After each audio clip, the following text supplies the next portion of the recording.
Movie में ये दिखाते हैं कि एक आदमी बस स्टॉप पर बैठा हुआ है और तभी इसके पास एक औरत आकर बैठ जाती है और अब फॉरेस्ट गंप चॉकलेट खाना शुरू कर देता है और वो इससे पूछता है कि आप खाएंगी। वो कोई जवाब नहीं देती। फॉरेस्ट गंप बोलता है कि मैं ऐसी 1.5 लाख चॉकलेट्स खा सकता हूँ। इसके बाद फॉरेस्ट गंप इसके जूते देखता है जो कि व्हाइट कलर के होते हैं, जो फॉरेस्ट गंप को बहुत ही अच्छे लगते हैं। वो बोलता है कि आपके जूते बहुत अच्छे हैं, ये जरूर आरामदेह होंगे। वो बोलती है कि मेरे पैरों में दर्द हो रहा है। फॉरेस्ट गंप बोलता है कि मैंने अपनी जिंदगी में बहुत से जूते पहने हैं और अगर मैं अपने दिमाग पर जोर डालूं तो मुझे अपनी जिंदगी के पहले जूते याद आ जाएंगे। और ये पूरी कहानी फ्लैशबैक में चली जाती है और अभी फॉरेस्ट गंप बच्चा है। ये दिखाते हैं कि फॉरेस्ट गंप एक डॉक्टर के पास होता है और इसे खास किस्म के जूते पहनाए जा रहे होते हैं जिसमें लंबी लंबी स्टील की रॉड्स लगी हैं। डॉक्टर बोलता है कि इसके पैर तो मजबूत हैं लेकिन इसकी रीढ़ की हड्डी टेढ़ी है और घबराने की कोई बात नहीं, मैं सब ठीक कर दूंगा। जैसे ही डॉक्टर बोलता है कि मैं सब ठीक कर दूंगा वैसे ही फॉरेस्ट गंप गिर जाता है। अब यहाँ से फॉरेस्ट गंप की मम्मी उसे बाहर ले जाती है और बोलती है कि कभी कभी किसी को ये मत बोलने देना कि वो तुमसे बेहतर है। खुदा सबको एक जैसा बनाता तो वो सबके पाँव तुम्हारे जैसे बनाता, लेकिन तुम अपने आप में एक खास हो। फॉरेस्ट गंप का नाम फॉरेस्ट गंप इसलिए रखा होता है क्योंकि इनके दूर के रिश्तेदार का नाम फॉरेस्ट गंप होता है और इसी इंसान से इम्प्रेस होकर उन्होंने उसका नाम फॉरेस्ट गंप रखा होता है। अब फॉरेस्ट गंप की मम्मी चाहती है कि फॉरेस्ट गंप को एक अच्छी एजुकेशन मिले, इसलिए वो इसको एक अच्छे स्कूल में ले जाती है। लेकिन वहाँ का प्रिंसिपल ये बोलता है कि इस बच्चे का एडमिशन इस स्कूल में नहीं हो सकता क्योंकि इसका IQ लेवल कम है। लेकिन फॉरेस्ट गंप की मम्मी बोलती है कि नहीं, मेरा बच्चा नॉर्मल स्कूल में पढ़ेगा। प्रिंसिपल बोलता है कि हमारे स्कूल में जो एडमिशन का क्राइटेरिया है इसमें फॉरेस्ट गंप फिट नहीं आता,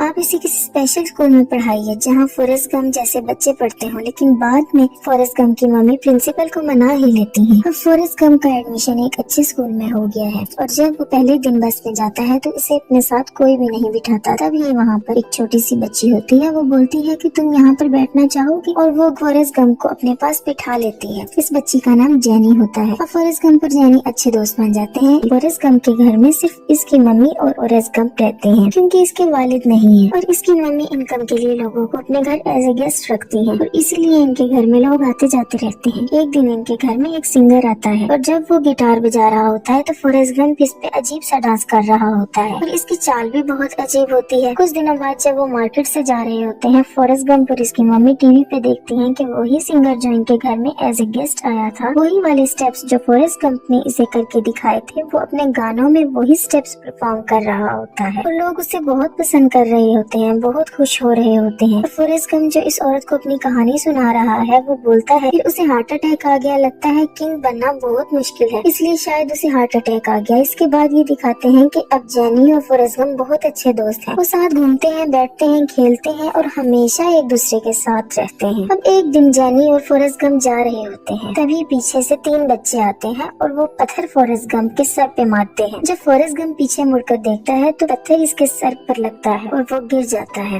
वो बच्चे फॉरेस्ट गंप को बोलते हैं कि तुम बहुत बेवकूफ हो। अब वो इसे और भी पत्थर मार रहे होते हैं। तभी जेनी बोलती है, भागो फॉरेस्ट गंप भागो। फॉरेस्ट गंप अपनी अजीब सी चाल से जल्दी जल्दी चलना शुरू कर देता है और वो तीनों बच्चे अपनी साइकिल में फॉरेस्ट गंप का पीछा करना शुरू कर देते हैं और जेनी पीछे से बोलती है कि तेज भागो फॉरेस्ट गंप, तेज भागो। और फॉरेस्ट गंप भागना शुरू करता है और वो धीरे धीरे अपनी रफ्तार बढ़ाता है और जो इसके पैर में लोहे की रॉड्स वाले जूते होते हैं वो टूटना शुरू हो जाते हैं और फॉरेस्ट गंप धीरे धीरे अपने स्पीड बढ़ाता है और वो इतनी तेज भागता है कि वो तीनों बच्चे साइकिल से भी इसका पीछा नहीं कर पाते। और फॉरेस्ट गंप के अंदर भागने की पावर का इसे आज पहली बार पता चलता है, जैसे वो पहली बार भागा हो। इसी के साथ ये भी दिखाते हैं कि जेनी फॉरेस्ट गंप के घर के पास ही रहती है। रात को चुपके से फॉरेस्ट गंप के कमरे में आ जाती है। वो बोलती है कि इसके घर में कुत्ता है जिससे उसे डर लगा है। फॉरेस्ट गंप बोलता है कि वो कुत्ता बहुत ही कमीना कुत्ता है। धीरे धीरे वक्त गुजरता है और अब जेनी और फॉरेस्ट गंप दोनों बड़े हो चुके हैं और अब वही सीन दिखाते हैं जिस सीन में पहली बार उन 3 बच्चों ने फॉरेस्ट गंप को पत्थर मारे थे और भागे थे। अब वो सब बच्चे बड़े हो चुके हैं और आज दोबारा वो फॉरेस्ट गंप को पत्थर मारते हैं, लेकिन इस बार वो जीप पर होते हैं, साइकिल पर नहीं।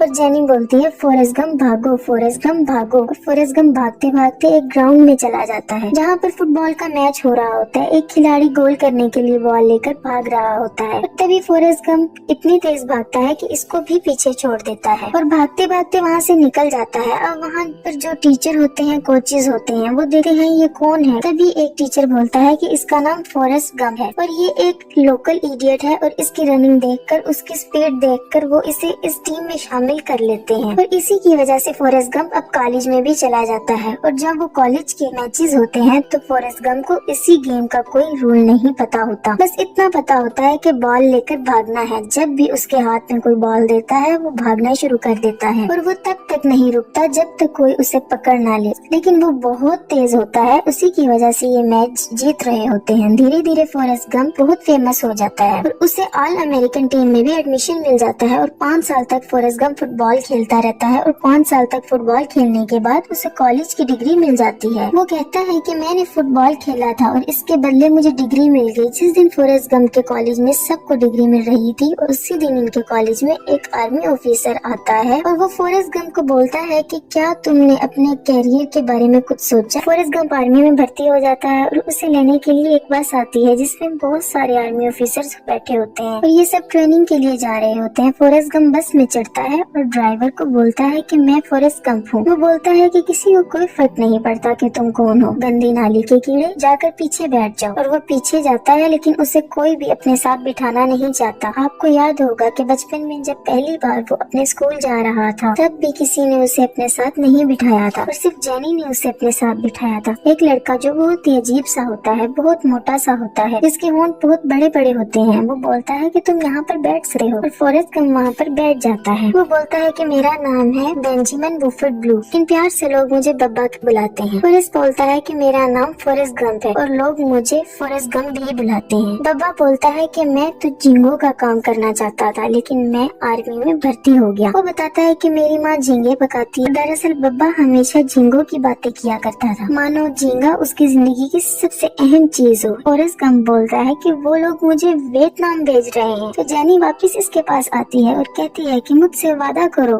कि जब भी तुम्हें ऐसा लगेगा कि खतरा है तो तुम वहाँ से भागोगे, तुम हीरो बनने की कोशिश नहीं करोगे। वो बोलता है कि ठीक है, मैं ऐसा ही करूँगा और मैं तुम्हें एक रोज एक लेटर लिखूंगा। और जेनी वहाँ से चली जाती है और अब फॉरेस्ट गंप और बब्बा दोनों वियतनाम पहुँच चुके हैं। वियतनाम में पहुँचकर बब्बा समंदर देखता है और कहता है कि मैं शर्त लगा के कह सकता हूँ कि इसमें समंदर में बहुत से झींगे होंगे और एक बार हम यहाँ पर कब्जा कर लें, इसके बाद हम यहाँ पे झींगे पकड़ने के लिए आएंगे। बब्बा अगर बात करता है तो सिर्फ झींगों के बारे में, इसके अलावा इसके पास और कोई बात नहीं होती। बब्बा फॉरेस्ट गंप को बोलता है कि मेरे पास एक प्लान है कि हम लोग यहाँ से वापस जाने के बाद एक बोट खरीदेंगे और समंदर में बहुत सारी झींगे पकड़ेंगे और हमारी पार्टनरशिप होगी 50-50 की और हमें घर लेने की भी जरूरत नहीं होगी क्योंकि हम बोट पर ही सो सकते हैं और जो झींगे हम पकड़ेंगे इन्हें खा भी सकते हैं। फॉरेस्ट गंप बोलता है कि ये अच्छा आइडिया है। अब इन्हें यहाँ वियतनाम भी काफी महीने हो चुके हैं और फॉरेस्ट गंप रोज एक ना एक लेटर जेनी को जरूर लिखता है। एक दिन ये जंगल में जा रहे होते हैं तभी इनके ऊपर अटैक हो जाता है। सब भागना शुरू कर देते हैं क्योंकि दुश्मन बहुत ज्यादा होते हैं और इनके बचने के चांसेस कम होते हैं। और जैसा कि जेनी ने फॉरेस्ट गंप को बोला था कि जब भी मुसीबत आए या तुम्हें खतरा लगे तो वहाँ से तुम भागोगे, तुम हीरो बनने की कोशिश नहीं करोगे। और अब फॉरेस्ट गंप भागता है। फॉरेस्ट गंप भागने में चैंपियन होता है और वो इतनी तेज भागता है कि आगे जाकर जब वो पीछे देखता है तो इसके दूर दूर तक कोई भी नहीं होता। तभी इसे बब्बा का ध्यान आता है और वो भागता हुआ बब्बा को वापस लेने जाता है लेकिन उसे बब्बा नहीं मिलता बल्कि इन्हीं के साथ का एक दूसरा फौजी मिलता है जो जख्मी होता है और वो इसे उठाकर नदी के किनारे रख देता है। इसके बाद वो दोबारा बब्बा को ढूंढने के लिए जाता है लेकिन वहाँ उसे बब्बा नहीं मिलता। एक और फौजी मिलता है, वो भी जख्मी होता है और वो इसको भी उठाकर नदी के किनारे ले जाता है। इसके बाद वो कई चक्कर लगाता है और सारे फौजियों को बचाकर वहाँ पे ले आता है। अब उसे बब्बा को ढूंढना है। जब वो वहाँ पर पहुँचता है तो देखता है कि वहाँ पे जो इनका ऑफिसर होता है जिसका नाम लेफ्टिनेंट डैन होता है वो जख्मी होता है। वो वहाँ से वापस नहीं जाना चाहता, वो दुश्मन का सामना करना चाहता है लेकिन फॉरेस्ट गंप इसे जबरदस्ती कंधे पे उठा के नदी के किनारे छोड़ देता है। लेकिन फॉरेस्ट गंप ने अभी तक हार नहीं मानी, वो बब्बा को लेने के लिए जा रहा होता है। तभी लेफ्टिनेंट डैन बोलता है कि वहाँ पर बम गिराने वाले हैं, तुम वहाँ पर मत जाओ। लेकिन फिर भी फॉरेस्ट गंप वहाँ पे जाता है और इसे बब्बा मिल जाता है। बब्बा को गोली लगी होती है, वो बब्बा को वापस लाता है लेकिन बब्बा बच नहीं पाता और बब्बा मर जाता है। इसी पूरे सफर में एक गोली फॉरेस्ट गंप को भी लगी होती है और वो गोली इसके हिप पर लगी होती है। और इसके बाद ये दिखाते हैं कि जितने भी आर्मी ऑफिसर